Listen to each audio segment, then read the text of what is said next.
What I'd like to do is make a relatively brief statement with some analytics in it, and then we'll ask a few questions. The topic's going to be simply what was revealed last night and the ensuing coverage.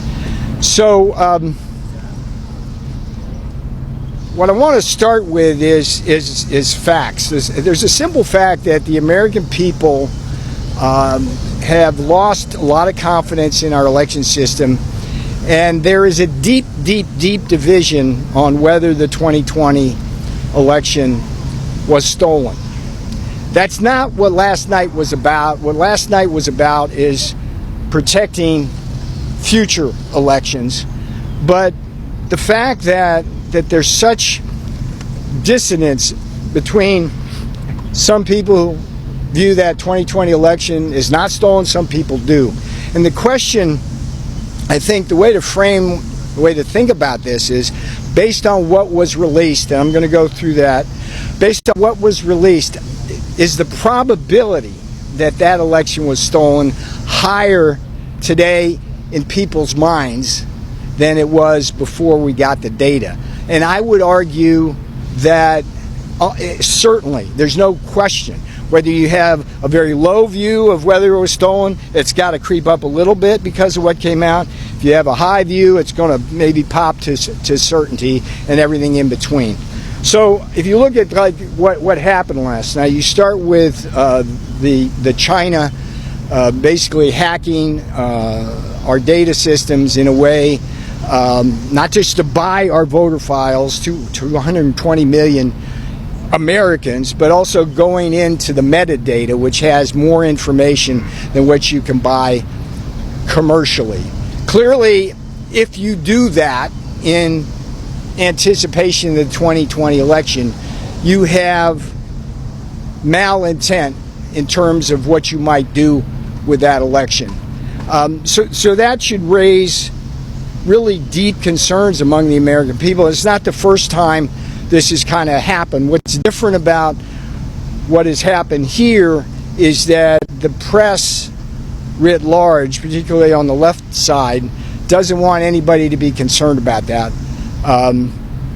when they really should be deeply concerned. The thing that is troubling to me is the presidential daily briefing. I want to tell everybody in America how important that is to your safety and welfare. Every day, that's why they call it a daily briefing, the intelligence community comes in and provides its assessment of the issues of the day that should concern the president and what might require action. And we have revelations based on documents that have been released that show that there was division among the intelligence community about whether or not the Chinese were influencing the election, or were trying to steal the election or not. But we did not hear that division. There was one very chilling comment by an FBI agent who bragged about running a shadow government, okay? A shadow government, basically to keep key intelligence off the desk of the president. And what's interesting is the left saying, well, we were actually in control of those agencies at the time, but the problem we always have with the deep state, which is exactly what it is that when you come in and have politicals in charge, you have people who are career bureaucrats underneath who really cause, they have a lot of power to keep things from you and to do things they shouldn't do. So that's number two. That should be deeply troubling to both sides of the aisle. The third issue is something that I never really addressed in my what I call the Navarro report, which came out in 2020. It's on my website, peternavarro.com. I urge everybody to look at it. I'll come back to it in a minute. I never really addressed the voting machine concern. That's been a concern of others. But what was released last night in the documents indicates very clearly that voting machines not only are vulnerable to being used to sway elections, but they may well be undetectable when that kind of nefarious activity takes place. So that's a clear marker. And again, the dismissive remarks from the left are, well, that's all from Venezuela, but that misses the key point that this is it's possible to use those machines to go in and turn an election. The fourth big reveal last night, and Mark Wayne Mullet, our great secretary of DHS, I think he's going to be across the street at 11. Close to 300,000 illegal voters were found by DHS. Now, first of all, that was a small number of states, okay, and so there's that. But when you look at how elections turn, particularly in the battleground states, it can come down to very small margins. For example, Georgia, 12,000 vote victory margin for Joe Biden. Now, when I did the Navarro report, when I focused on Georgia, I made the following observations.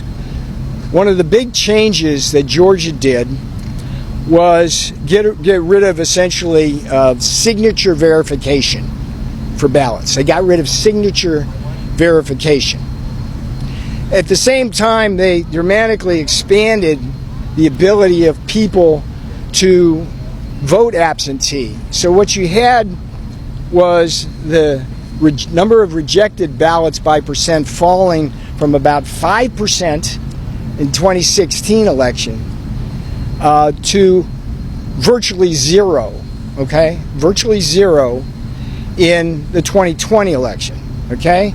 So there's a 12,000 vote victory margin we see for Biden, but when you get rid of signature verification and you effectively almost double the amount of ballots absentee, and 2/3 or more of the ballots go for Joe Biden, what you wind up doing statistically is likely turning a 12,000 vote loss for Donald Trump into probably a 30,000 vote or more victory for Donald Trump.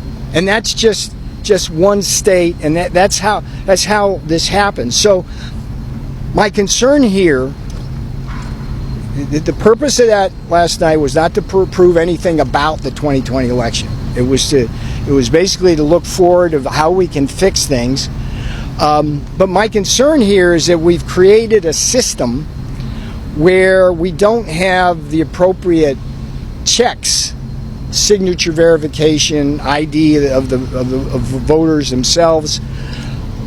At the same time that we've loosened absentee ballots up so much that it's easy to slip things in. I call it the grand stuff the ballot box strategy. Again, I urge you to read the 3-volume Navarro report.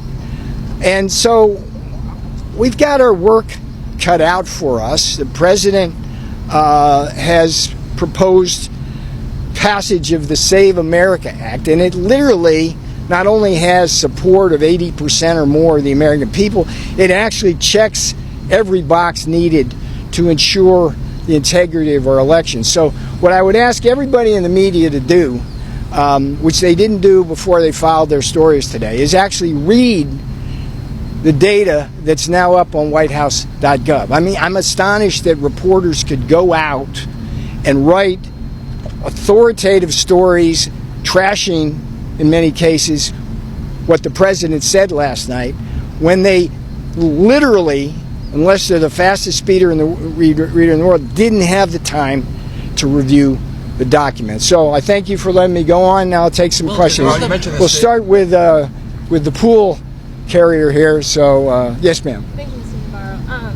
Do you foresee any sort of updates to our trade policy with China, given all these allegations on their interference? No, I think they're separate lanes. China has already predictably denied everything, what you would expect. This story, this isn't a story about China. It's about the American refusal at the political level to safeguard our election system, and that happened because there are nefarious actors domestically who wanted that 2020 election to go in a different way than the voters did. So one follow-up. One follow-up. If that's the case, I mean, if China is trying to influence our elections, why would they not be punished for it? That's a serious matter. It's not what I'm going to be talking about today. I'm sure there's going to be some discussions about that.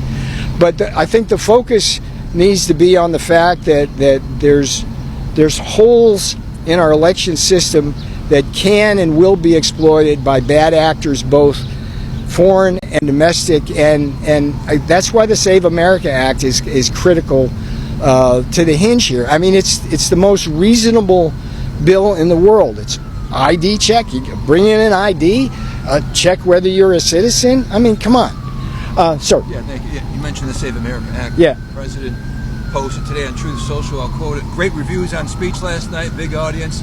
Passed the Save America Act. Thank you. Does his speech last night get the Save America Act over the finish line, in your opinion? My original question is, in people's minds, do you think going across America is the probability that the 2020 election was stolen? Has that gone up in people's minds because of the evidence they've seen?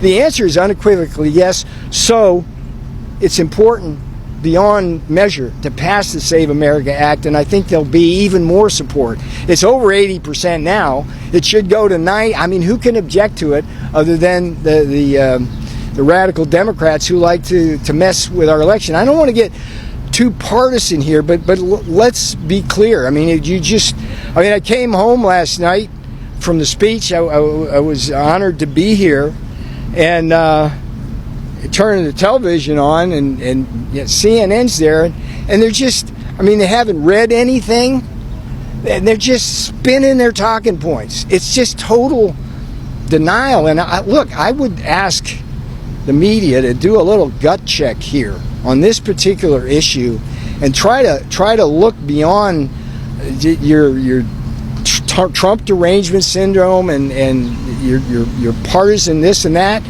and see that our election system is highly vulnerable now, and 2020 was a watershed in that vulnerability because COVID enabled a lot of so-called reforms that essentially created vulnerabilities. Yes, sir. Was this issue raised by the president when he visited China early this year?